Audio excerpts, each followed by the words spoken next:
देखिए, अभी तो इज़राइल जो कहते हैं ना कि बिल में घुस गए। अभी जो जी। बिल में घुसने का जो हूती से जो डर पैदा हो गया है इज़राइल के अंदर, इन्होंने हमला तो कर दिया, लेकिन उस हमले के बदले में हूती जो करने वाला है, उससे इज़राइल और नेतन्याहू और उनकी पूरी टीम इतना डरे हुए हैं कि पिछले 24 घंटे से एक बार भी बंकर से बाहर नहीं निकल रहे। पूरी तरह से सुरक्षा बढ़ा दी गई है, बंकर में रह रहे हैं वो लोग और उन्हें 24 घंटे अपनी मौत दिख रही है। हूती ने ऐलान कर दिया है कि इसका बदला हम लोग लेंगे। अब बदले के रूप में अभी हूती बहुत बड़ा एक्शन नहीं ले रहा है, क्योंकि दुश्मन को अगर डरवा के रखा जाए और दुश्मन डर रहा है, तो सबसे बड़ा बदला तो यही है कि अगर दुश्मन डर के मारे छिप रहा है, तो ये सबसे बड़ी सज़ा है उसको। और हूती के हमले से डर करके नेतन्याहू और उनकी कैबिनेट पूरी तरह से कहाँ छिपी है, इसका अंदाज़ा किसी को नहीं है। और ये सबसे बड़ा जो सदमे में है, जो आज इज़राइल और इज़राइल की नेतन्याहू और उनकी कैबिनेट जो सदमे में है, यही डर जो है सबसे बड़ी सज़ा है उनको। इसके बाद हूती क्या करेगा? हूती क्या करेगा इस बात के सदमे से पूरा नेतन्याहू और उनकी कैबिनेट पूरी डरी हुई है। अभी उन्होंने एक एक कल बताया था आपको कि एक टैंकर डुबा दिया लाल सागर में। उसके बाद आज यूएन के 8 कर्मचारियों को उन्होंने अगवा कर लिया, अरेस्ट कर लिया, हूती के। हूती ने यमन के अंदर 8 यूएन के कर्मचारियों को अरेस्ट किया है और लंबी पूछताछ की हमला भी हुआ है। उन्होंने कहा है कि यूएन के कर्मचारियों ने हमारी सुरागरसी की, जासूसी की। इस एवज में इनको देखिए, हूती सबको पता है कि हूती से अरब नहीं निपट पाया, हूती से अमेरिका नहीं निपट पाया, हूती से 35 देश मिलके लड़ रहे थे। आज से 2014 के आसपास, तब नहीं निपट पाए। ब्लैक वाटर आर्मी का नाम अब 2 दिन से आने लगा है। अमेरिका की ब्लैक वाटर आर्मी जो भाड़े की आर्मी है, उसको पैसा दे के कोई भी अपने यहाँ इस्तेमाल कर सकता है। वो लोग जब इनका राष्ट्रीय यमन से डर करके सऊदी अरब भाग गया, तब उनके हमले के डर से ब्लैक वाटर आर्मी आई और यूएई की वर्दी पहन करके यमन के अंदर घुसे और यमन के हूतियों ने वो उनका बुरा हाल किया, इतना मारा कि दोबारा वो लौट के पीछे मुड़ के देखे नहीं और भाग के सीधे अमेरिका गए। जो ब्लैक वाटर आर्मी उनकी पूरी दुनिया में मशहूर थी और वो प्राइवेट आर्मी है, उसको पैसा दे के आप भी बुला सकते हैं। बताइए, ऐसी आर्मी अमेरिका बना के रखा है।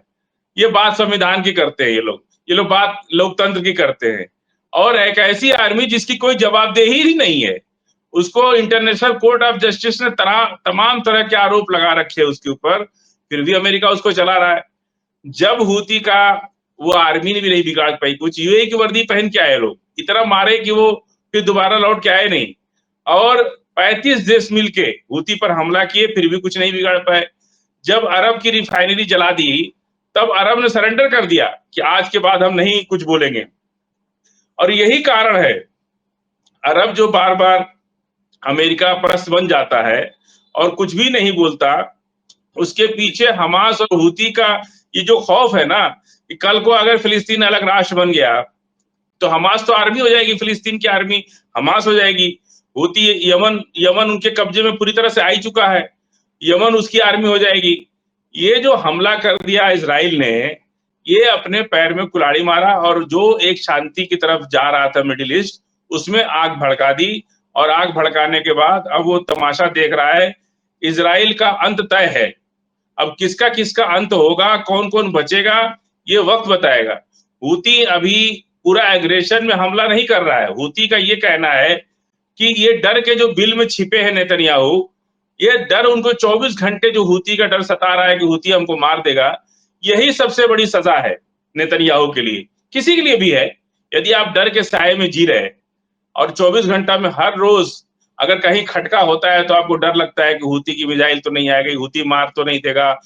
ये जो ज़हन में अगर सहर पैदा हो जाई, तो ये समझ लीजिए कि सबसे बड़ी सज़ा है आपके लिए। इससे बड़ी कोई सज़ा ही नहीं हो सकती कि वो 24 घंटे डर के माहौल में जिए। हूती ने ऐलान कर दिया है कि कोई बचेगा नहीं और इसका पूरा बदला लिया जाएगा और कब लिया जाएगा इसकी कोई गारंटी भी नहीं है।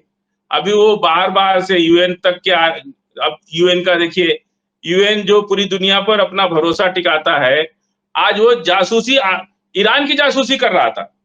एक बार ईरान ने क्या किया कि जब वो लोग जांच करने आए तो अपने परमाणु संयंत्र में 36 वैज्ञानिक को डुप्लीकेट वैज्ञानिक बना करके और उनको वहां डिप्यूट कर दिया अंदर लेबोरेटरी के अंदर। और उन लोगों ने उसके, जबकि वो वैज्ञानिक नहीं थे, वो सिंपल आदमी थे, लेकिन उनको वैज्ञानिक बना करके और उनको उसके अंदर रख दिया। वो लोग जब जांच करने आए तो उन्होंने उस वैज्ञानिकों को, जो नकली वैज्ञानिक ईरान ने बनाए थे अंदर, उनको टारगेट शुरू कर दिया।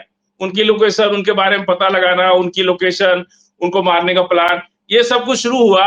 तब ईरान ने समझा कि ये जांच के बहाने हमारी रिपोर्टिंग की जा रही है, हमारी जासूसी की जा रही है। इसलिए अमेरिका तीनों परमाणु संयंत्र पर हमला करने के बावजूद भी देखिए उसका कुछ बिगाड़ नहीं पाया। इसलिए कि ईरान की भौगोलिक परिस्थिति ऐसी है कि उसके जो सीरिया का बॉर्डर लगता है, उससे लेकर के और पूरे स्ट्रेट ऑफ हुर्मुज तक सिर्फ थोड़ा सा एरिया जो है उनका प्लेन है। और वहीं पे उनकी जो है तेहरान जो उनका शहर है और राजधानी भी है। तो जो पहाड़ी एरिया है, हजारों हजार फीट ऊंची, समझ रहे आप, हजारों हजार फीट ऊंची उनकी पहाड़ी की हाइट है।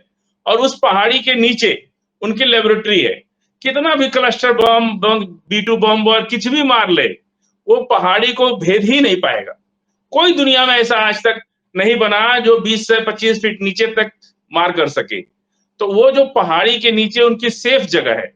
और जब सद्दाम हुसैन साहब से लड़ाई शुरू थी ईरान इराक की, सद्दाम हुसैन भी उन पहाड़ियों को 1 किलोमीटर भी नहीं पार कर पाए थे।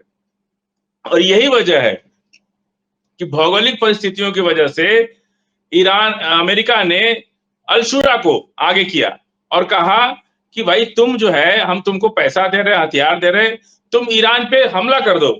लेकिन क्योंकि अमेरिकन आकर के उस चढ़ाई को नहीं चढ़ सकते जो उनको पहाड़ी, अगर ईरान पे हमला कर दे सीरिया, तो उन पहाड़ियों को क्रॉस कैसे करेगा? और उसमें वो एक्सपर्ट नहीं है, वहां के रास्ते पता नहीं है, उसमें पहाड़ियों में चलने के लिए अमेरिकन की ट्रेनिंग नहीं है। तो उन्होंने सीरिया के लड़ाकों को तैयार किया कि तुम जाके अल-शुरा से कहा कि तुम जाकर के ईरान पर हमला करो। अल-शुरा ने जब मना कर दिया, तब अल-शुरा को मारने की पूरी योजना बनाई और टर्की ने अपने यहां बुला करके बचा लिया। नहीं तो जो गद्दाफी का हाल हुआ था, वही हाल अल-शुरा का होता। और लीबिया की तरह सीरिया भी अपने अंदरूनी कलह के चलते, देखिए जब से ही शुरा वहां से हटे, अल-शुरा जैसे ही वहां से हटे, वहां के सारी चीजें शांत हो गई। जो वलवला छाया था ना कि हाँ ग्रुप एक्शन हो रहा है, एक दूसरे कबीले आपस में लड़ रहे, मर रहे, गृह युद्ध जैसे माहौल है, आखिर क्यों अल-शुरा के हटते अगले दिन शांति हो गई? और तब से लेके आज तक शांति है। और ये जो प्रोपेगेंडा आप बता रहे हैं ना, जो प्रोपेगेंडा की न्यूक्लियर मिला है, परमाणु का वो मिला है, ये सब उनका प्रोपेगेंडा है दुनिया को दिखाने के लिए कि हम सीरिया पर कब्जा करके, अब देखिए सीरिया पे कब्जा करके चाहता है अमेरिका कि सीरिया को हम अपना केंद्र बना करके ईरान पर हमला करें, या अमेरिका हमला करे, या इजराइल हमला करे, या अल-शुरा हमला करे। तो अल-शुरा ने तो मना कर दिया। अब वहां के जो लड़ाके हैं, जो इजरायली हैं, उन लोगों की इतनी कैपेसिटी नहीं है, वो इस लायक नहीं है कि वो लड़ाई लड़ सके। जब तक कि अब हूती इतना मजबूत, हमास इतना मजबूत, सीरिया, टर्की, ईरान, उस सब से अब अल-शुरा तो खुद ही निकल चुके, वहां से जाकर टर्की बैठ गए, उधर बशर अल-असद रूस जाके बैठ गए। अब अमेरिकन सेना अगर जाएगी तो ईरान पर चढ़ाई करने कैसे जाएगी? पार कर पाएंगे वो लोग? जब अफगानिस्तान में अमेरिकन सेना नहीं निपट पाई अफगानियों से, तो वही हाल तो ईरान का है। अफगान में के अंदर क्लस्टर बम मारा इतना, दुनिया को मानवाधिकार का पाठ पढ़ाने वाला अमेरिका, जब अफगानिस्तान पर क्लस्टर बम मार, दुनिया खामोश थी। किसी को ह्यूमन राइट्स नहीं याद आ रहा था कि मानवाधिकार यहाँ हनन हो रहा है। उन मासूम गांव के लोग जो किसान हैं, जो गरीब हैं, उन्होंने क्या बिगाड़ा भाई? आप क्लस्टर बम मार रहे हैं, ओसामा बिन लादेन से आपकी दुश्मनी, आप मारो उसको, लेकिन आप तो निर्दोष नागरिकों को मार रहे हैं ना। तब दुनिया में किसी ने ह्यूमन राइट्स की बात नहीं की। आज जब अमेरिकन मरते हैं, जब इजरायली आईडीएफ के मरते हैं, तो वो ह्यूमन राइट्स की बात करते हैं। जब ईरान मार रहा था अमेरिका इजराइल पे बम, तब वो कहते थे कि सिविलियंस पर हमला नहीं कर सकते। और जब गजा पे इजराइल मार रहा है, तब कोई दुनिया में नहीं बोल रहा है कि सिविलियंस को क्यों मार रहे। और गजा के ऊपर आप हमास के बदला लो, मार रहे आम नागरिक पर। जी